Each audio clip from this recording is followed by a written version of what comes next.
Hi guys, কি খবৰ? আশা কৰোঁ সকলোৱে ভালে আছে। ময়ো ভালে আছোঁ।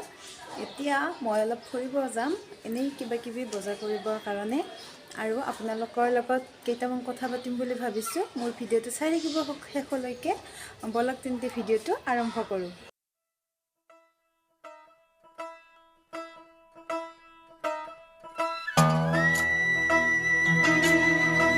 আহিলোঁ, কিবাকিবি কৰিলোঁ বজাৰ। এইটো কাপোৰৰ আৰু চব্জি বজাৰটো আগত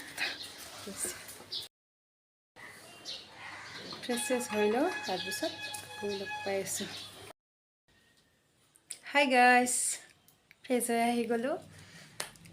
কথা কেইটামান শ্বেয়াৰ কৰিম বুলি কৈছিলোঁ। কথাখিনি আলোচনা কৰাৰ আগত মই কেইটামান কথা কওঁ। কিছুমানে হয়তো ভাবিব ইমান জ্ঞানী নে? জ্ঞানী নহয়, যিখিনি নিজৰ অভিজ্ঞতাৰ পৰা পাইছোঁ সেইখিনিৰ পৰাই ক'ম। সকলোৰে চিন্তাধাৰাবোৰ একেই নহয়, হয়তো কিছুমানৰ চিন্তাধাৰা মোৰ লগত নিমিলিব পাৰে। তথাপিও মোৰ এক্সপিৰিয়েঞ্চৰ ফালৰ পৰা মোৰ যিখিনি গম পাইছোঁ সেইখিনি ক'ম মই।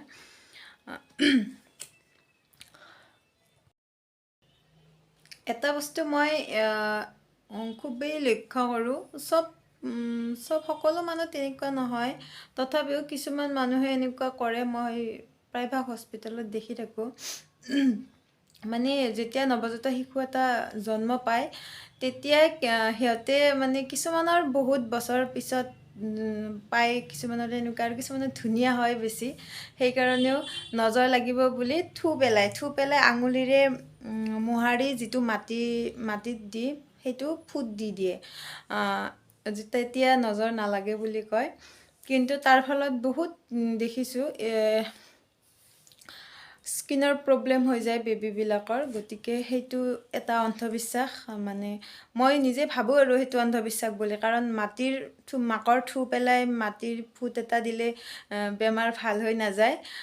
যদি কিবা প্ৰব্লেম হয় বেবীৰ, সেইটো ডক্তৰক দেখুৱাটোৱেই উচিত বুলি ভাবোঁ মই। এইবিলাক ঘৰুৱা কিছুমান কৰিব নালাগে। আৰু ছেকেণ্ড কথা, নৱজাত শিশু এটা যেতিয়া জন্ম পায়, মই বেছিভাগেই দেখিছোঁ, আমি যেতিয়া হস্পিটেলত গা ধুৱাব নিওঁ, তেতিয়া কিছুমান মানুহে কয় এইটোতো ইমান ঠাণ্ডা, গা ধুৱাব নালাগে, এনেকৈ কয়, নুধুলেও চলিব। এনেকুৱা নহয়, গা ধুৱাব লাগে। আমাৰ প্ৰাইভেট হস্পিটেলবিলাকত যিবিলাক আছে সেইবিলাকতো বেবী হোৱাৰ পিছদিনাই ভালকৈ গা ধুৱাই দিয়া হয়। কিন্তু গভৰ্ণমেণ্টবিলাকত নাজানো মই কেনেকুৱা হয়। হস্পিটেলত থাকিলেতো গা ধুৱাই দিবই চিষ্টাৰবিলাকে, আৰু যেতিয়া ঘৰত যাব তেতিয়াও ভালদৰে গা ধুৱাই দিয়া উচিত। ঠাণ্ডা পানীৰে নালাগে, যদি বেছি ঠাণ্ডা থাকে, গৰম পানী বা কম গৰম, আৰু ইমান বেছি গৰমো নালাগে। আৰু ডেইলি নিদিয়ে, এদিন বা দুদিনৰ মূৰত ভালকৈ চাফা কৰি দিয়ক, তেতিয়াও কথা নাই। কিন্তু কিছুমানে এমাহ দুমাহলৈকে গা ধুৱাই নিদিলেও একো নহয় বুলি কয়, সেইটো ভাল নহয়। কাৰণ চাফ চিকুণতাই হৈছে স্বাস্থ্যৰ কাৰণে ভাল। যদি লেতেৰা হৈ থাকে তেতিয়াহ'লে সেইটো ভাল নহয়, বেলেগ বেমাৰ হ'ব পাৰে, সেইটো কথা। আৰু থাৰ্ড কথা, কিছুমান মানুহ আছে বেবী হোৱাৰ পিছত মাকবিলাকক খাব নিদিয়ে, প্ৰায় দেখি থাকোঁ। সেইকাৰণে ভাবিছোঁ ময়ো কওঁ, এনেকুৱা আছে বহুত। আমাৰ অসমীয়াখিনিৰ নীতি নিয়মৰ ফালৰ পৰা কোৱা হয় যে ভাত খাব নালাগে, এনেকৈ আৰু কিবাকিবি খাব নিদিয়ে। কিছুমানকতো একদমেই নিদিয়ে খাব, কেতিয়াবা অলপ দিয়ে, এবেলা এনেকৈ দিয়ে চাগে, দেখিছোঁ মই। সেইটো কৰিব নালাগে, কাৰণ মাকে যেতিয়া সুস্থ হৈ থাকিব তেতিয়াহে বেবীটোও সুস্থ হৈ থাকিব। গতিকে মাকক ভালদৰে যত্ন লোৱা উচিত, খাব দিয়া উচিত হয়।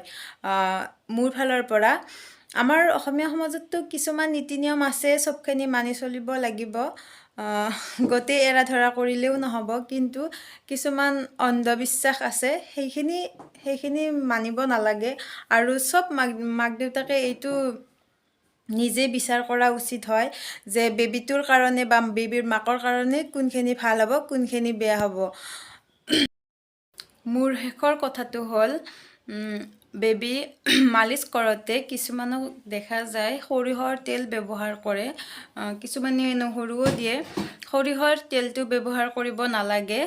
বেবী তেল পোৱা যায়, নহ'লে বেবী লোচন আৰু যদি এইটোও নহয় তেতিয়াহ'লে নাৰিকলৰ তেল উপযোগী হয় বেবীৰ কাৰণে, সেইটোও ব্যৱহাৰ কৰিব পাৰে। আজিলৈ ইমানতে সামৰিছোঁ ভিডিঅ'টো।